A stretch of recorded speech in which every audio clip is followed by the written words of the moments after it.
Yang menggemaskan itu bukan dia ingin menghentikan perang, bukan untuk bicara tentang gencatan senjata. Bukan ceasefire itu. Dia justru bilangnya apa? Ingin menormalisasi.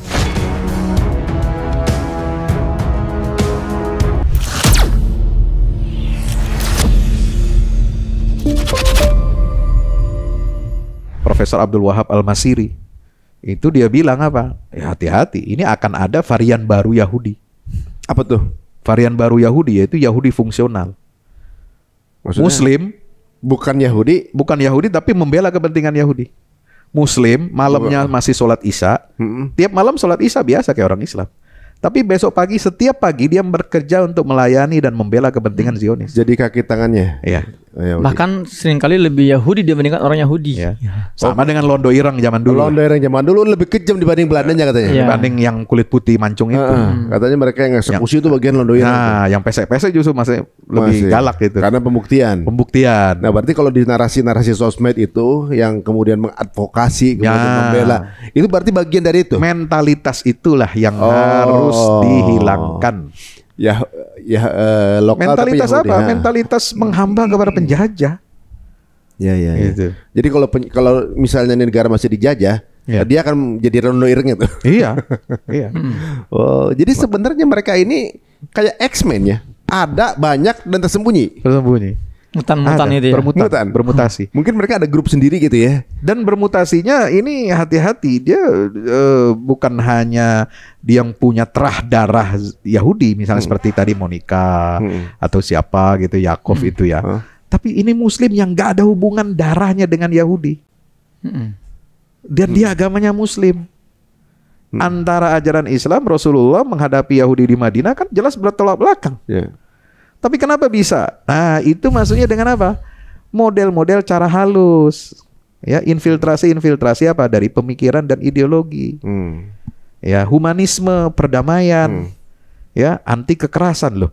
Iya, kita semua sepakat kita nggak boleh suka kekerasan. Tidak boleh dalam Islam itu suka kekerasan. Ya, kita harus perdamaian, iya. Tapi kita lihat sekarang ini yang mengajak kita berdamai, ini apakah dia negara yang memang anti kekerasan atau dia melakukan kekerasan itu sendiri? Nah, negara penjajah Zionis, anehnya kan, ini Zionis nih lagi melakukan genosida, kok tiba-tiba ada suara ingin perdamaian, ingin normalisasi, kan aneh. Nah, gimana kita mau berdamai dengan orang yang ngebunuhin saudara kita, yang merampas tanah airnya, yang membantai anak-anak dan kaum wanita gitu. Itu perlu dipertanyakan tingkat perkemanusiaannya, butuh sampai selevel apa sampai akhirnya dia tahu kalau ini asli jahat gitu kan. Menurut mereka berarti berapa ribu? 40 ribu, 30 ribu ya? Yang sudah terbunuh. 40 ribu. 40 ribuan kan? 40 ribuan ini masih dianggap bisa dinormalisasi gitu. Berarti butuh berapa? 1-2 orang. Kalau ada pembunuh ngebunuh 1-2 orang, itu kan udah disebut penjahat. Kalau ngebunuh satu kampung, tentu di atas penjahat dong. Ini ngebunuh satu bangsa, puluhan ribu. Ente mau bilang apa dia? Iya. Udah buktinya depan mata gitu. Kok masih depan mata? Kenapa masih keluh lidahnya gitu loh, masih takut untuk Kenapa masih takut mengatakan bahwa itu adalah sebuah tindakan anti kemanusiaan? Dan mereka salah alamat kalau mereka bilang kami ingin memediasi antara Palestina dan Israel. Jangan di situ. Ya ini kan lagi ada proses mediasi nih di Qatar, di Mesir, ya kan? Mediasi kejahatan senjata misalnya kan. Ngumpul di situ oke lah gitu loh, ketemu dengan para petinggi-petinggi misalnya Mesir gitu kan, kemudian atau para petinggi Qatar, Amerika yang berusaha menghentikan perang ini, bukan malah ke Tel Aviv sana. Kalau dipikir juga kan negara-negara di PBB juga udah berusaha kan sebenarnya, anggotanya udah berusaha ya, itu juga nggak berhasil sebenarnya kan. Anggota udah berusaha, kemudian pemerintah kita juga berusaha untuk menjadi mediasi juga, tapi kan nggak juga tembus gitu. Ya mungkin ada jalur lain kali yang mereka miliki untuk bisa dapat gencatan senjata ini. Tapi saya dengar ada narasi mengatakan bahwa kader ini sedang... masalahnya begini, yang menggemaskan itu bukan dia ingin menghentikan perang. Bukan untuk bicara tentang gencatan senjata. Bukan ceasefire itu. Dia justru bilangnya apa? Ingin menormalisasi. Artinya jelas sekali. mengikat hubungan. Jadi dengan Jelas kondisi sekali ini mengkhianati konstitusi. Ya. Dan apa kata dia dalam tweetannya kan, dalam postingannya? Saya bukan demonstran yang suka aksi demo gitu ya. Ini kan sarkas. Dia nggak tahu para akademisi dunia itu demo loh. Para dosen-dosen di Inggris, Amerika itu demo, mereka turun ke jalan. Dan intelektual gitu loh. Ya jangan seolah dia paling benar kan. Oh saya ini bukan demonstran jadi nggak perlu demo lah. Hebat sekali Anda. Jadi 10 universitas ranking terbesar di dunia semua pro Palestine. Iya. Dia menganggap bahwa dia lebih tinggi lagi. Dia menganggap dialah satu-satunya filsuf. Iya, dan dialah satu-satunya agamawan. Intelektual yang lain bukan intelektual. Selama masih ikut demo ya itu berarti intelektual. Mungkin itu dalam pikirnya. Terus agak satir kata-katanya ya. Terus menyampaikan gagasan apa? Bicara tentang gencatan senjata aja enggak. Mengecam genosida saja tidak. Mengecam pembantaian pun tidak. Malah justru ngomong di situ ya ingin menormalisasi.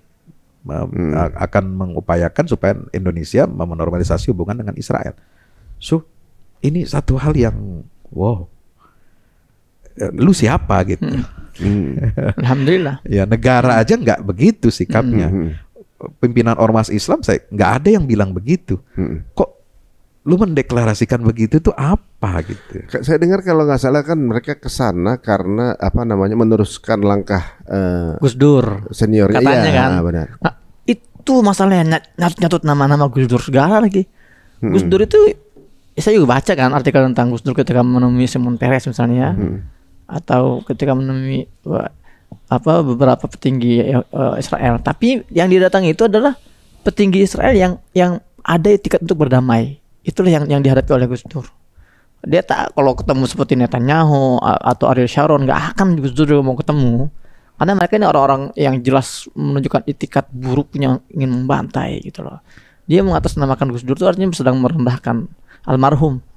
Berarti dicatat banyak ya. Dan waktu itu Shimon Peres berjanji kan di depan Gus Dur dan yang lain tokoh-tokoh dunia Islam waktu itu kan akan ada solusi dua negara. Sekarang setelah Abraham Accord ya itu nggak ada namanya solusi dua negara. Hanya one state yaitu Israel. Semua harus menyatu di bawah komando Israel. Buat sebuah konfederasi politik ya, kita normalisasi Arab, Yahudi jadi damai ya, tidak ada lagi bicara tentang Palestina. Jadi kalau solusi negara Palestina tidak ada.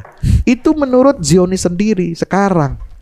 Beda banget sama yang zaman Gus Dur dulu pengen mempengaruhi. Itu masih ada kata-kata solusi dua negara. Sekarang udah nggak ada itu. Jadi kalau saya lihat Amerika ngomong nggak ada solusi dua negara, Zionis Netanyahu juga nggak ada solusi dua negara, bos. Nggak ada narasi itu. Nggak ada. Terus Anda mau membela Palestina apa di situ? Nah itu dia polisi. Aneh bin ajaib. Menarik ya, maksudnya mungkin ada satu sudut pandang yang kita dari angle mana saja nggak ketemu ya. Nggak ketemu ya. Tapi satu hal yang juga perlu kita mention di sini ya. Kalau saya pribadi nih ya, saya juga ketika dihadirkan di studio TV One 1 saya bilang terima kasih kepada kalian berlima ini. Kita berterima kasih karena kenapa gitu? Ya satu ya isu Palestina bangkit lagi. Ya. Kedua orang jadi paham, jadi semakin terbuka. Selama ini kalau kita bicara hati-hati ada pihak-pihak yang menginginkan normalisasi. Kadang kalau kata-kata ada orang nggak percaya. Sekarang dibuktikan langsung tek. Nah ini loh orang-orangnya loh. Ya malah dibuka maksudnya. Iya kan? Iya. Oh, jadi iya, mereka seperti keluar dari area abu-abu. Selama ini mereka bersembunyi. Inilah bukti-buktinya ada kan. Jadi ini adalah edukasi buat semua bahwa hati-hati jangan sampai kalian jadi korban-korban selanjutnya gitu. Oh, jadi ada yang dan saya senang ada bukti nyata empiris bahwa Israel itu sudah terkucilkan di dunia ini. Itu juga bukti lain. Apa? Buktinya dia cuma bisa mendatangkan anak-anak muda yang nggak dihitung di ormasnya juga nggak bukan siapa-siapa lah. Cuma nyatut aja gitu loh. Lah artinya sekelas presiden kok nyambut. Bayangkan coba. Iya. Sebegitu dia menurunkan levelnya. Permainan diplomasi Israel itu sebenarnya sudah kacau, sudah kalah itu. Udah nggak dipercaya oleh pemimpin-pemimpin dunia yang dia bisa datangkan untuk membela kepentingan Zionis itu apa? Anak-anak kecil. Ya. Ini diplomasi apa? Kalah tuh Israel tuh. Saya alhamdulillah banget lu yang dipermalukan sebenarnya. Tapi menarik begini Zat. Dulu sepertinya kayak di dunia bisnis bisa ada hubungan dengan mereka itu kebanggaan. IPO didanai mereka Betul, gitu kan, betul. terkenal. Karena ada hubungan IPO didanai mereka itu kebanggaan untuk bisnis gitu kan. Nah, sekarang ini kan semua produk yang ada afiliasi kayak cuci tangan, kayak aib gitu ada kemerekaannya diumpetin gitu kan. Diumpetin untuk biar nggak ketahuan kalau ada hubungan mereka gitu. Yang ada produknya tersangkut dengan boykot pakainya influencer mungkin yang ekonomis lah gitu, yang masih mau gitu kan. Masuk nih barang. Apa? Masuk nih barang. Masuk barang. Ini gak ada lagi yang nongol di sini jadi. Bicara boykot. Iya. Udah gitu apa namanya? Sekarang begitu juga. Siapa aja yang kemudian apa namanya disinyalir atau cuma diduga, semuanya pada menyangka bukan pasti. Semuanya langsung merasa bahwa enggak ada hubungan dengan Israel. Seperti memang lagi dikucilkan. Memang lagi dikucilkan. Ya kan kata hadis, kalau kita lihat flashback ya, hadis Nabi mengatakan kan begitu kan. Sampai batu ya, pohon aja nggak mau. Ya deket-deket sama Yahudi, bahkan bilang, ini ada Yahudi ngumpet di belakang gue nih. Ngotor-ngotorin gua aja. Ngotor-ngotorin gua aja, lu ambil deh, ciduk deh. Gitu kan. Itu kan bahasa hadis lo itu. Iya. Jadi kalau bahasa kitanya, kalau kita bahasanya bahasa Sunda atau bahasa Betawi itu dilepehin, ya dimuntahin. Nggak mau ada orang dekat-dekat sama dia gitu. Nah ini kan kenapa? Karena ulahnya sendiri. Karena ulah mereka yang merasa superior, lebih di atas dari bangsa lain, ya merasa hebat, merasa kami ini bangsa pilihan, the chosen people gitu ya. Kami punya tanah dijanjikan, promised land. Loh, promised land yang mana? Itu promised land berlaku kalau Anda masih mengikuti ajaran Nabi dan Rasul yang lurus dari kalangan Bani Israel. Buktinya apa? Di zaman Nabi Musa eksis mereka, Nabi Daud, Sulaiman, karena masih lurus. Makanya mereka bisa tinggal di Baitul Maqdis. Setelah mereka melenceng, menyimpangkan kitab suci, ya, membunuhi para nabi dan rasul setelah Nabi Sulaiman wafat, ya sudah dicabut lah sama Allah mandatnya. Nah iya itu udah gitu. Yang uniknya juga bukan hanya apa namanya semua tuh alergi gitu ya sekarang. Orang Yahudi sendiri sekarang ada juga gitu yang alergi dengan Yahudi. Itu Zion ya maksudnya. Apa Yahudi Naturakarta kalau nggak salah. Naturakarta. Udah itu Yahudi juga kan? Yahudi juga. Saya lihat konfliknya begitu loh. Konflik mereka sendiri juga nggak mengakui yang di Israel ini sebagai. Jangankan umat Islam deh, ada kan video yang di Vietnam, keluarga Yahudi, iya, main di kafenya orang Vietnam, nggak ngerti agama, itu bukan Islam loh. Iya benar. Dan belum tentu juga dia penganut agama Tuan Railway itu ya. Iya. Itu aja dia anti banget. Lu udah ngebunuhin orang bos. Lu nggak punya malu, ngapain lu buat ngopi di tempat gue kan gitu. Oh dia ngomong gini, yang boleh makan sini nih anjing, kucing, sama manusia, sama manusia. Dia nggak dianggap. Itu keluarga Yahudi kagak dianggap tiga-tiganya, coba bayangin. Padahal itu YouTuber loh, iya pak, influencer, namanya The Jewish Family, Jewish Family. Iya. Itu menarik sih. Jadi udah semakin memalukan. Jadi sekarang yang merasa bangga ya, berbisnis dengan mereka bakal jadi jutawan atau punya privilege, udahlah, ukuran dunia itu nggak ada artinya. Ya, sekarang orang semakin sadar, ya kan, antara nilai kemanusiaan dengan nilai keagamaan itu harus berkelindan. Ya kan, ini kan kita semua diajarkan nih sekarang bahwa apa yang dinyatakan oleh Allah dalam kitab suci Al-Quran itu benar, ada fakta. Sifat-sifat buruk, perangai buruk Yahudi yang disebutkan dalam Al-Quran itu nyata bos sekarang. Saya punya buku ya, anak buku saya tadi yang dibawain, tolong. Ya itu saya di bab 1 itu tentang perangai-perangai sifat-sifat Yahudi yang ada dalam Quran, ya kan? Ini udah gue terjemahin bahasa Inggris bos. Wah. Ya biar ntar. Oh ini versi Indonesia tapi Indonesia, ini versi Inggris, ya kan? Ini biar dibaca deh sama. Yahudi asli. Oh, ini buat yang Yahudi pesek, ini bisa baca ini dah. Oh, ini sama sebenarnya. Sama, itu versi Inggrisnya. Saya mau terbitkan. Gitu kan? Itu betul nyata sekarang. Gitu. Dan kenapa coba di Al-Quran itu menyebutkan apa? Berulang kali mengatakan, Nabi Ibrahim itu bukan beragama Yahudi, bukan agama Nasrani. Sekarang baru kita paham loh, apa hubungannya zaman dulu Nabi Muhammad kok ada ayat begini? Loh sekarang iya, ternyata mereka bawa-bawa nama Nabi Ibrahim untuk mengajak kita dialog untuk menyembunyikan kejahatan mereka. Mereka klaim Nabi Ibrahim itu Yahudi memang. Iya. Bapak kami kan. Loh, kan zaman Nabi Ibrahim bukannya belum ada Yahudi? Belum ada. Yahudi kan Nabi Yakub kan, Iya. cucunya kan itu. Jangankan itu nama Israel. Nabi Bani Israel itu kan jadi beragama Yahudi kan setelah Nabi Musa ada Taurat. Itu jaraknya hampir 1000 tahun. Baru ada agama Yahudi. Oh ya ampun. Iya, baru ada agama Nasrani kan setelah 2000 tahun. Setelah Nabi Ibrahim. Terus nyantungnya kemana gitu. Nah sekarang kita baru paham nih. Oh ternyata ada. Ternyata sudah diprediksi oleh Al-Quran ini. Ini bakal ada yang nyeret-nyeret. Upaya untuk menyatukan 3 agama ini ya menjadi penyesatan agama, bikin agama baru namanya agama Ibrahim. Itu Al-Quran sudah nyebutin 14 abad tahun lebih. Masya itu sudah Allah. menyatakan menolak. No, tidak ada yang namanya agama Abrahamik yang menyatukan 3 agama Yahudi, Kristen dan Islam. Uniknya berarti sekarang konsep mereka tuh ya dengan Abrahamik, semua agama-agama yang keturunan Nabi Ibrahim dijadikan satu. Ini seperti konsep mereka ketika menyatukan satu mata uang jadi euro, jadi dolar gitu kan. Ada satu acuan untuk menjadi satu kontrol. Jadi kalau nanti agama itu jadi satu, Nasrani, Islam, Yahudi, kepalanya pasti Yahudi. Iya. Iya. Ya memang maunya begitu. Emang intinya maunya gitu ya. Maunya begitu. Waduh, ini untung aja ketahuan sekarang gitu ya. Kalau sampai berlarut kita nggak tahu, kelihatannya doang depannya Islam, nggak tahu belakangannya value pola pikir kita udah sama lagi, jangan-jangan kesana. Iya, jadi saya mengimbau nih kalangan kampus ya, jurusan ilmu politik sekalian lah. Karena ini kan sekarang udah menyasar banyak kampus Tat ya. Kampus-kampus nih mulai dibobol-bobolin nih. Istilahnya bedol desa, bedol kampus kalau istilahnya sekarang. Dengan proyek dialog agama Yahudi Kristen ini. Yahudi Islam ini ya. Sekalianlah kita belajari mata kuliah Zionisme lah. Iya, bagusnya itu. Ada edukasi pelajaran Palestina harusnya ya. Judaisme. Apa itu Judaisme? Ya, harus tahu dong kita. Ini dong nih.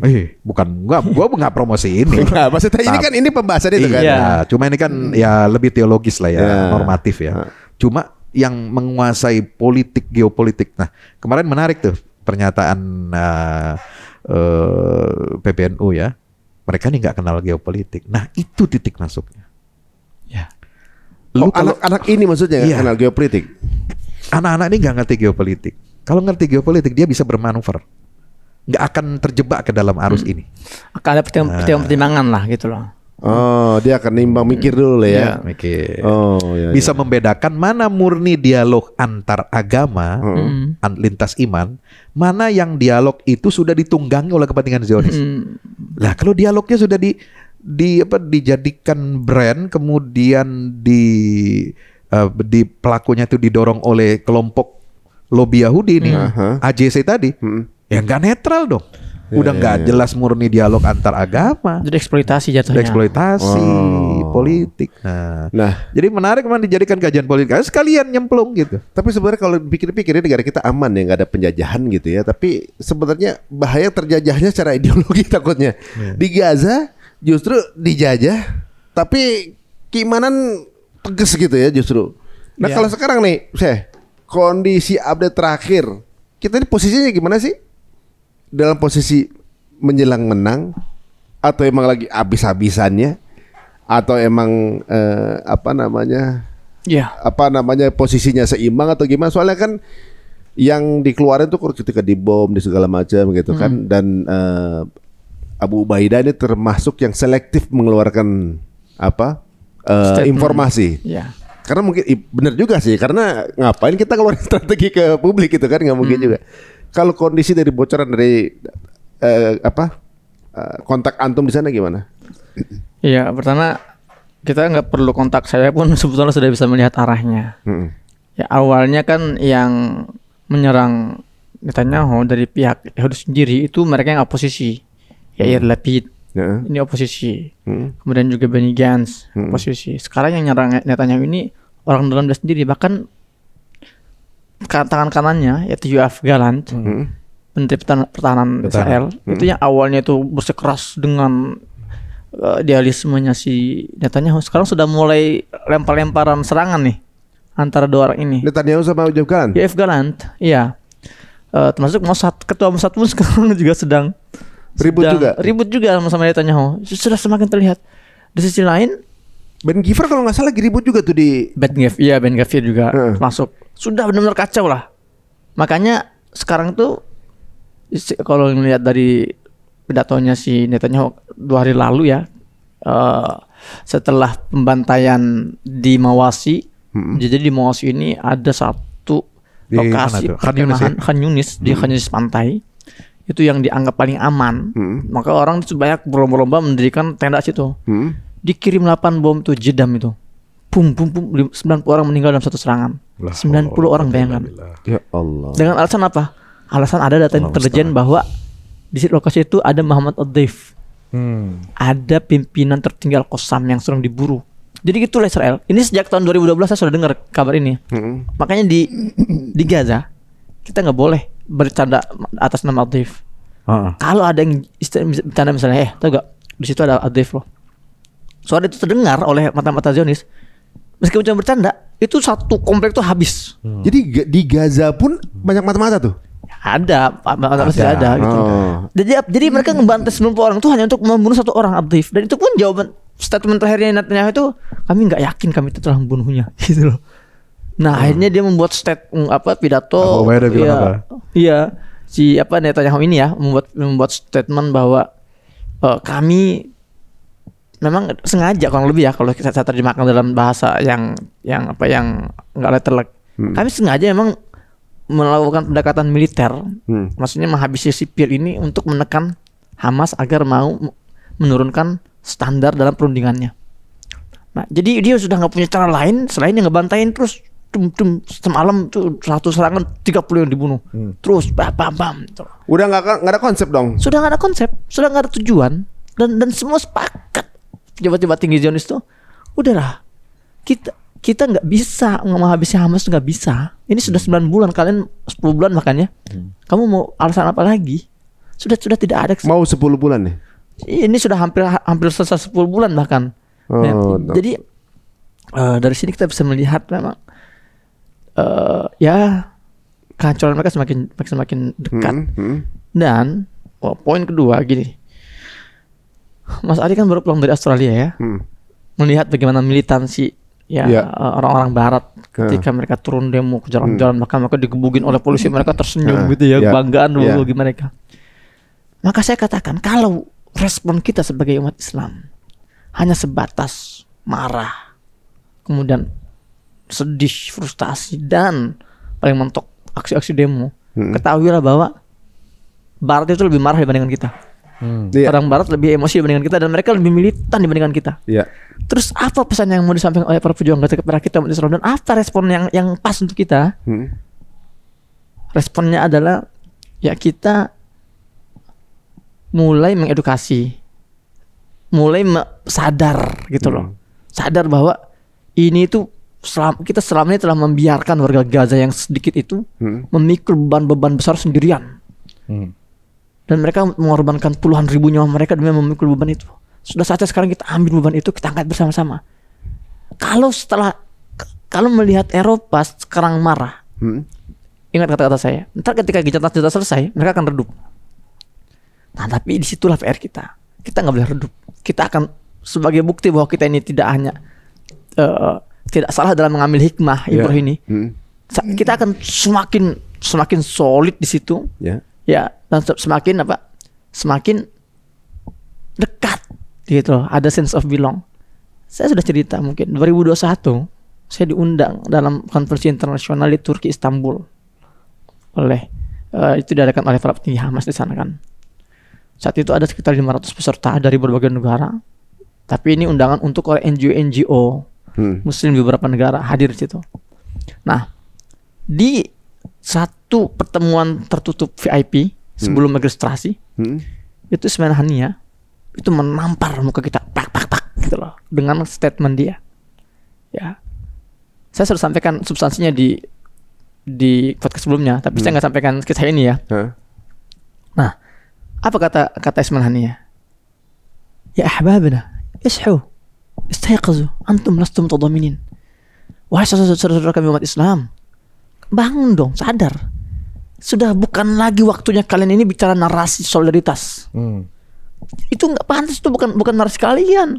Kalau Barat ya turun ke jalan-jalan karena aksi solidaritas, karena kasihan. Kalian bukan. Kalian ini korban, ya gitu loh kata istilahnya. Itulah kata-katanya. Bukan cuma Gaza loh, lu juga kalian gitu. Kalian itu korban. Ya gitu. benar-benar. Kalau kalian hanya menggunakan narasi solidaritas peduli, maka kalian itu akan cepat redup. Ntar perang selesai, udah redup lagi nih. Tapi kalau kalian sudah merasa kalian korban, dan memang kalian korban, karena kan ambisi Israel ketika menguasai Palestina itu bukan hanya menguasai wilayah Palestina, ya tapi itu menguasai seluruh ya wilayah yang lebih luas dan juga melemahkan umat Islam di situ. Melemahkan umat Islam, itulah kenapa ketika Israel meneriakan SOS ya, memanggil bala bantuan, semua Eropa itu bantu tuh. 27 negara Eropa berbondong-bondong membantu Israel menghabisi Gaza. Ada apa? Apa kepentingan mereka? Karena mereka tahu kalau Israel ini runtuh, maka hegemoni Barat runtuh. Iya, kan? Benar. Maka ini bicara hegemoni sebetulnya. Iya. Maka white supremacist dong, terutama negara G7 itu. Iya. Maka kata Ismail Haniyah, kalianlah korbannya sekarang itu. Kalau kalian jadi ubah mindset. Ya, sekali kalau kita hanya sekedar peduli, itu adalah motivasi yang rapuh. Makanya hadis yang mengatakan man la yahtam bi amril mu'minin ya atau muslimin. Ihtam ini sebetulnya arti aslinya bukan sekedar kepedulian. Ihtam ini artinya hamma yahummu. Gelisah. Kemudian gerah, marah, emosi. Jadi kita enggak cukup hanya kasihan tapi kita gelisah, marah karena kita ini sedang diinjak-injak loh. Baitul Maqdis ini adalah pusat kekuatan Islam. Ketika mereka diinjak-injak, kita pun lemah. Nah, kalau kita sudah merasa kita ini korban, apa konsekuensinya? Satu, kita akan punya emosi yang sama seperti emosi yang dimiliki oleh anak-anak Gaza di sana. Dua, kita akan punya amarah yang sama seperti amarah yang dimiliki oleh kaum wanita di Gaza. Dan tiga, kita akan punya keistiqomahan, konsistensi yang sama seperti konsistensi para pejuang-pejuang Gaza di sana. Maka ini syaratnya nih. Jadi kalau kalian mau agar kita ini konsisten, steady, ya nggak redup, maka ubah mindset. Kita ini korban, kita nggak sekedar peduli. Gitu loh. Maka mulai hari ini kita kalau sudah merasa korban, kita akan mempersiapkan semuanya nih. Ya, benar. Fisik kita, kemampuan pikiran kita, gitu loh. Dan kalau kita sudah merasa korban, berarti kita sudah menjawab why, kenapa? Kenapa kita berjuang? Karena kita korban. Kalau pertanyaan why sini sudah dijawab, maka pertanyaan lanjutan seperti what dan how itu akan terjawab. What? Lalu apa yang akan kita lakukan dan bagaimana? Nah, masalahnya sekarang masih banyak yang gagal menjawab pertanyaan why-nya dulu. Masih solidaritas gitu ya? Ya. Masih sama nih sama yang baru tahu mengenai konflik ini berarti. Ya. Kalau kita sudah merasa ini bagian dari perjuangan kita akan alokasi jalan. Nah, ini relate nih apa yang mau saya sampaikan begini. Kalau cuma solidaritas, kesian kemanusiaan, kita pasti bantu. Ya dong, donasi kemanusiaan. Yeah. Nah, kalau nggak sampai kepada inti tadi masalah bahwa kita tuh korban, kita bakalan cuek, bos. Terutama yang mengaku muslim, mengaku, mohon maaf, influencer, ya. Dia nggak peduli tuh, dia udah tekan kontrak, endorse produk yang terafiliasi, mohon maaf ya. Itu dianggap ini kan bakal selesai juga nih perang nih kan. Ya, hidup akan kembali normal. Dibayangkan akan kembali seperti akan kembali sebelumnya. Normal. Ya gue nggak masalah dong, tekan kontrak. Ya. Dengan perusahaan terafiliasi. Malah direktur Israel perusahaan itu berjabut. Iya. Artinya kan Israel ini kan sekarang sedang permak muka nih, memperbaiki ceritanya supaya bisnisnya nggak hancur. Oplas. Makanya dia gelontorin banyak duit tuh, ratusan miliar. Berapa? Ya untuk satu negara aja bisa ratusan miliar. Untuk memperbaiki citranya nih, jangan sampai nih produk gue nih yang terafiliasi Zionis diboikot sama umat Islam gitu sampai jangka waktu yang lama. Karena kan nggak jelas nih. Tapi kalau kita boikotnya cuma sampai selesai perang, ya akan kembali normal dong ekonomi Israel. Iya. Kita pengen ini harus ada produk-produk alternatif yang kita rekomendasikan supaya mengganti secara bertahap. Ini umat Islam harus diarahkan ke sana. Gantilah produk-produk itu dengan teman-teman kita sendiri. Bukan boikot lagi, udah replace ya. Udah replace. Ya. Sudah harus begitu. Buy and cut. Buy and cut. Belilah produk-produk lokal kita, cut produk mereka. Tanpa kita harus ngomong boykot rame-rame, nggak usah. Iya. Harus ke sana. Iya benar. Dan gini Stat, izin Stat ya.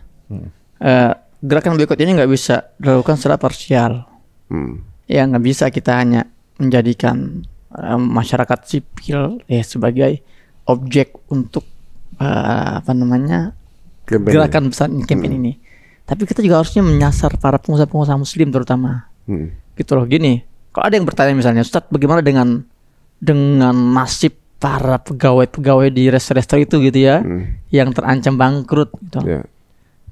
Nah, kalau jawaban saya pribadi, ini sebenarnya bisa salah. Gerakan boikot fisabilillah, kalau UBN kan nyebutnya kan boikot fisabilillah, ini harus bagusnya itu dilengkapi dengan gerakan resign fisabilillah. Ya kan, jadi orang-orang yang sudah merasa wah ini saya nggak mau jadi bagian dalam resign fisabilillah. Dan gerakan resign fisabilillah ini harus disambut oleh gerakan rekrutmen fisabilillah. Keren tuh. Jadi pengusaha-pengusaha Muslim ini ya yang punya banyak peluang kerja, manfaatkan. Saya akan merekrut gitu ya para pegawai yang resign dari resto-resto atau dari produk-produk yang proteksionis. Ini kan jadi saling melengkapi. Keren banget kan? Boikot fisabilillah ya dilengkapi dengan resign fisabilillah, disambut oleh rekrutmen fisabilillah. Ini mungkin bisa bikin malu yang kesana kemarin. Yang 5 orang kemarin mau menghamba ke sana, padahal mereka ini yang punya kemampuannya di pekerjaan itu aja, jadi gantungan hidupnya aja mau merelakan gitu kan. Ini sebuah pengalaman kontradiktif yang ibaratnya kalau dari sisi keilmuan mungkin pendidikan mereka ini jauh lebih tinggi dibanding mereka yang kejadian. Tapi justru dari tingkat keimanannya Masya Allah luar biasa begitu. Itu dia. Jadi pendidikan tinggi formal itu tidak menjamin seorang itu punya empati, punya kecerdasan emosional yang baik. Nah, jadi memang inilah masalah di tengah-tengah kita itu. Ya, ini yang kita sayangkan. Mereka terlalu prematur. Ya, prematur. Kemudian ya bisa dikatakan mungkin ingin cari popularitas juga gitu ya, tanpa pertimbangan yang matang gitu. Kamu sudah tahu pasti akan viral, udah tahu pasti. Iya, pasti. Saya rasa kan viralnya yang jelek, bukan kebaikan. Gitu. Loh, kalau diposting di sosmed pribadi itu kemungkinan viralnya, kemungkinan untuk berharap di viral pasti ada, benar nggak? Menurut Antum Iya, pastilah. Iya. Dan kan jelek. Dan gini, Ustaz, ada kalanya orang itu. Ustaz, ada kalanya orang itu sengaja beda meskipun jelek demi viral. Ada seperti itu kan?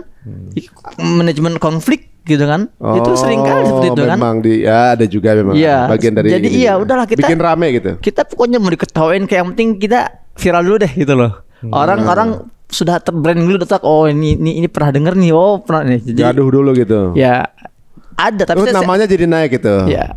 Ada juga soalnya yang suka mengadvokasi Israel kan namanya naik walaupun dibully kan. Ya benar juga kayak gitu. Nah ini mungkin pertanyaan terakhir dan juga Syekh.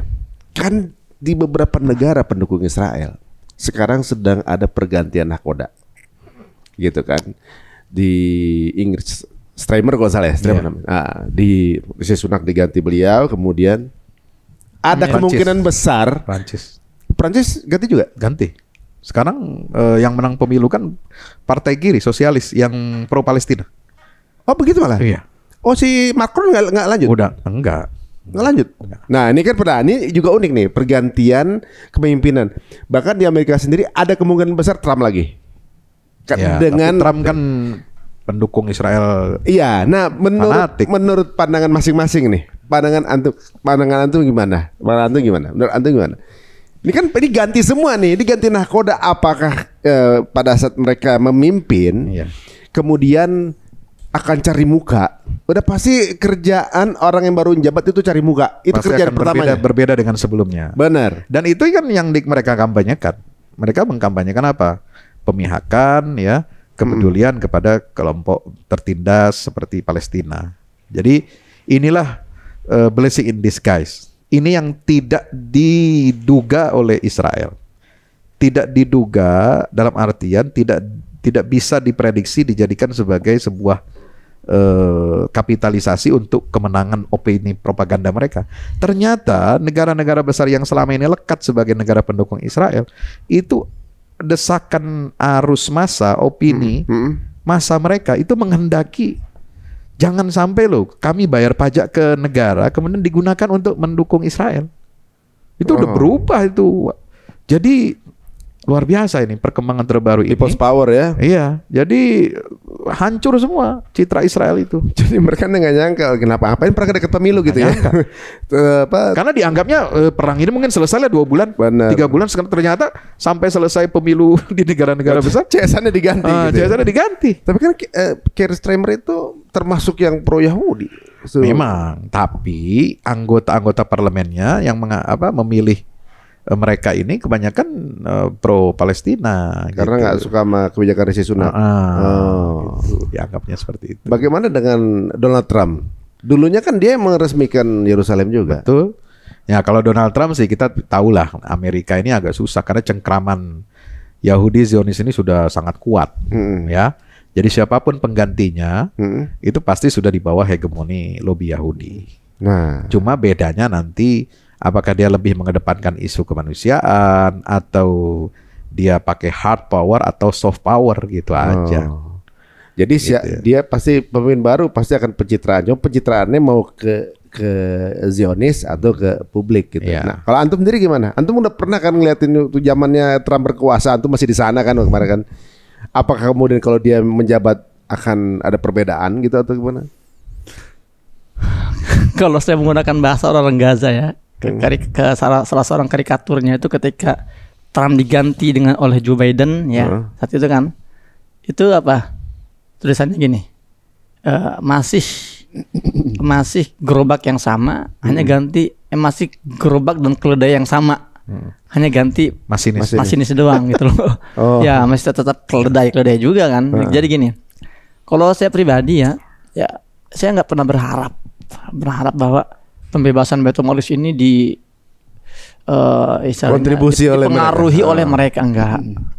Karena Allah sudah menjelaskan ya dalam narasinya itu jelas sekali bahwa sifat yang akan mengembalikan Baitul Maqdis itu 2, 1 ibadan lana, kedua uli basin syadid. Itu akan datang dari hamba Allah, ibadan lana, Abdullah kurang lebih gitu ya. Kemudian mereka yang punya kekuatan, uli basin syadid itu yang tangguh. Jadi ketika Allah menjelaskan sifat ini, Allah sebetulnya sedang open recruitment pada kita hari ini sedang dibahas. Kalau kalian mau menjadi bagian dalam pembebasan Baitul Maqdis seperti yang sudah terjadi, kalian harus memenuhi 2 target ini. Jadilah hamba Allah yang baik. Kedua, jadilah hamba Allah yang punya kekuatan, ketangguhan. Nah, jadi kita nggak bisa bergantung pada mereka. Oke lah, nanti akan ada drama-drama politik lainnya, tapi kita nggak usah terlalu fokus di sananya. Kita fokus self improvement. Maka saya katakan respon terbaik kita melihat peristiwa genosida ini, kita harus improve diri kita sendiri. Selama ini kan kita kan terbuka mata kita, ternyata kita ini banyak lupanya, kita ini lalai, kita ini berdosa, kita sudah bermaksiat, kita lemah ternyata loh. Maka mulai saat ini kita persiapkan diri kita. Kalau kita mau masuk dalam pembebasan tahap kedua, ya weda jawadu akhirati, ya maka jadilah ibadah ulibatin syadid itu. Nah, kedua saya ingin menutup ya statement saya dengan satu hadis. Saya nggak akan baca hadis seluruhnya, cuman awalnya doang penggalannya. Saya mau tadaburi hadis tentang Maimunah, Ustaz, yang sangat viral sekali, tentang seorang pembantu hamba sahaya perempuan sahabiyah datang ke Nabi membahas tentang Baitul Maqdis. Ini hadis ada dalam Musnad Imam Ahmad. Qalat ya Nabi Allah aftina fi Baitul Maqdis. Ya Allah, berikanlah kami fatwa instruksi tentang Baitul Maqdis. Yang unik, saat itu Baitul Maqdis itu bukan tema-tema ringan. Itu saat Baitul Maqdis Palestina saat itu ketika Nabi masih hidup, itu sedang menjadi hotspot geopolitik dunia internasional. Sedang jadi perebutan 2 adidaya, Persia dan Romawi. Ya. Tapi kok dibahas oleh seorang pembantu perempuan? Apa yang motivasi perempuan ini? Kalau ibu-ibu sekarang pembantu ya, ibu-ibu lah pada umumnya ya, nggak akan ada bahas misalnya ketemu di pasar tradisional beli sayur, membahasnya misalnya masalah Ukraina lawan Rusia. Nggak ada. Ibu-ibu hari ini membahasnya apa? Torik 2 bulan haji. Nah, itu levelnya kan. Ya kan? Nah, iya. Tapi kok ada seorang pembantu perempuan datang ke Nabi minta fatwa instruksi tentang Baitul Maqdis, tentang tema berat yang dibahas oleh orang besar. Ada apa itu? Menurut Profesor Dr. Abdul Fattah Al-Waisi, ketika saya bertemu langsung diskusi tentang hadis ini, apa dia bilang? Memang baik ketika Nabi di Mekah maupun di Madinah, yang trending topik hari itu di kalangan para sahabat adalah isu Baitul Maqdis. Itu yang trending topik loh, tanpa sosial media, tanpa Twitter, tanpa hashtag. Siapa yang membuat itu trending? Nabi Muhammad SAW sendiri.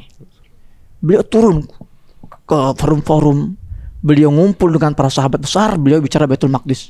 Beliau ngumpul dengan para sahabiah besar, bicara tentang Fadail Bumi Syam, keutamaan Bumi Syam.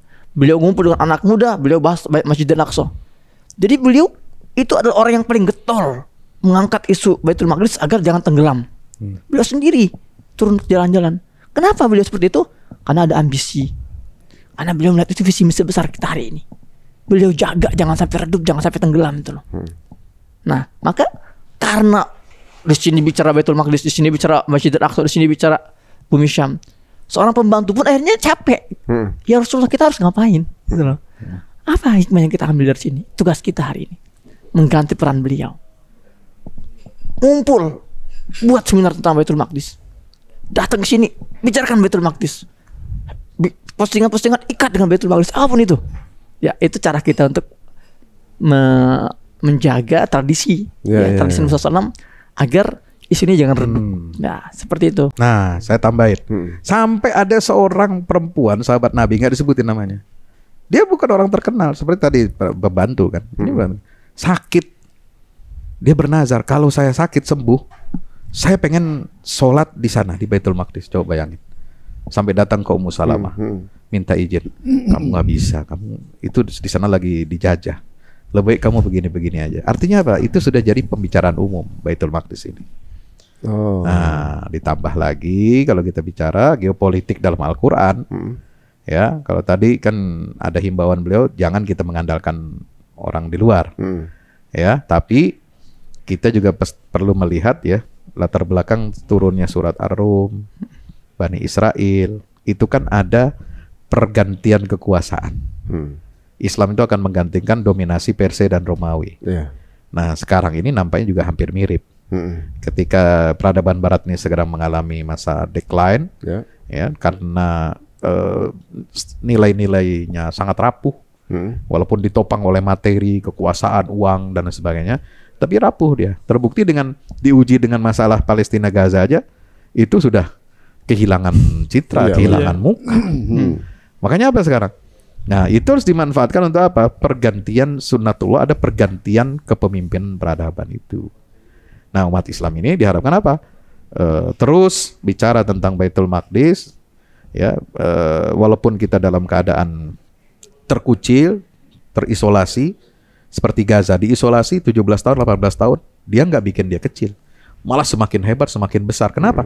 Karena membawa misi untuk pembebasan Baitul Maqdis, maka dia dibesarkan oleh Allah. Ya. Masya Allah. Betul. Siapa orang komunitas Muslim yang membawa misi mulia ini, sebagaimana Rasulullah membawa misi mulia itu, dia akan dijaga dan akan dibesarkan oleh Allah dengan cara yang Allah kehendaki dan di luar nalar kita. Masya Allah. Kurang apa dia diboikot sama Barat, oleh Israel, bahkan oleh saudara-saudaranya negara-negara Arab itu dihasut oleh Amerika dan Israel untuk memboikot Hamas ini. Tapi nggak mempan, bos. Di luar nalar ini. Sampai gerakan-gerakan mereka sudah sistematis seperti itu, politik, ekonomi sudah dibuat sedemikian rupa, nggak bisa juga.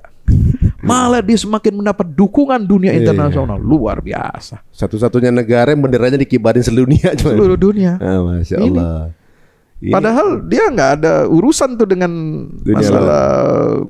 Lu mau terserah lah, mau Amerika siapa pemimpinnya, Eropa siapa pemimpinnya, mau ganti terserah, bodo amat. Kira-kira begitu. Makanya redaksi hadisnya la yadurru man khalafahum. Kata nanti kita mengatakan la tazalu ta'ifatun min ummati, akan ada satu kelompok kecil dalam umatku, para umatku yang selalu tampil dalam kebenaran dan tidak akan terdampak oleh apapun. Orang-orang yang mengucilkan menyelisih mereka gitu loh. Aduh, melantarkan. Ini sebenarnya seperti ya ibaratnya pesan ya dua tamu kita kali memesankan kepada kita, jangan kendor kita, jangan sampai kita malu sama yang justru bukan muslim untuk terus menyuarakan mengenai Baitul Maqdis. Kita menyuarakan untuk kemerdekaannya, bukan berarti malah berjabat tangan sama musuhnya. Sama yang menjajahnya. Sama menjajahnya ya. Waduh, alhamdulillah nih waktu kita hari ini daging semua yang kita dengar hari ini dan makin terbuka, dan dengan adanya yang sedang viral belakangan ini, justru ini sebuah rezeki buat kita ya. Rezeki nomplok. Kalau nggak tahu nih jeruannya apa aja nih. Siapa jaringan-jaringan pendukung Zionis di Indonesia. Jadi biasanya tiba-tiba silent killer nggak tahu juga udah ketahuan gitu kan. Nah, alhamdulillah. Waduh, jazakumullah khairan ini untuk dua guru saya ini ada di sini, dan mudah-mudahan juga teman-teman semuanya. Jadi kita tahu bagaimana harus bersikap dan juga terus aware gitu ya. Jangan kemudian tertular dengan narasi-narasi yang kita pikir adalah sesuatu yang bernuansa moderat gitu, tapi ternyata justru perlemahan untuk perjuangan. Waduh, Mas Ari udah punya ini? Apa belum? Oh, yang ini belum. Yang ini belum. Yang ini belum. Yang ini versi bahasa Inggris kan? Ya, versi bahasa Inggris. Gitu. Ini ntar mau kita cetak. Siap-siap kalau gitu. Ya, terima kasih waktunya Ustadz dan juga Ustadz Husain semua. Mudah-mudahan dengan tayangan ini memberikan banyak semangat lagi yang timbul di pemuda Indonesia untuk terus memperjuangkan Baitul Maqdis. Dan jika ingin lebih dekat lagi dengan dua narasumber kita, monggo silakan di @Instagramnya Fadol. Instagram itu ganti-ganti terus kan? Ada 4 sekarang. Ada 4 sekarang. Kita DM saat, nggak tahu bukan sama beliau, nggak tahu admin.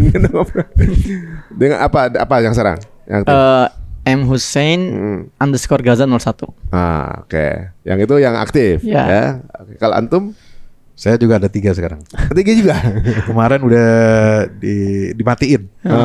Bulan November tuh. November. Iya. 2023. Sekarang saya bikin Ustadz Fahmi Salim _official, terus ada Al-Fahmu Media, sama baitulmaqdis.institute. UFS sudah nggak ada tuh? Nggak ada. Nggak ada udah lagi. syahid. Udah syahid ya, syahid. Jadi kalau kita belum syahid, paling tidak akun kita sudah syahid duluan. Iya. Kalau saya algoritma udah syahid. Ya teman-teman semuanya, jika dirasa ini bermanfaat, monggo silakan share sebanyak-banyaknya linknya dan sebarkan informasi ini, dan jangan lupa juga untuk selalu terus berdoa supaya kita menjadi salah satu yang perjuangkan Baitul Maqdis. Amin Allah, amin. Ya, sampai ketemu lagi di episode berikutnya. Assalamualaikum warahmatullahi wabarakatuh. Waalaikumsalam warahmatullahi wabarakatuh.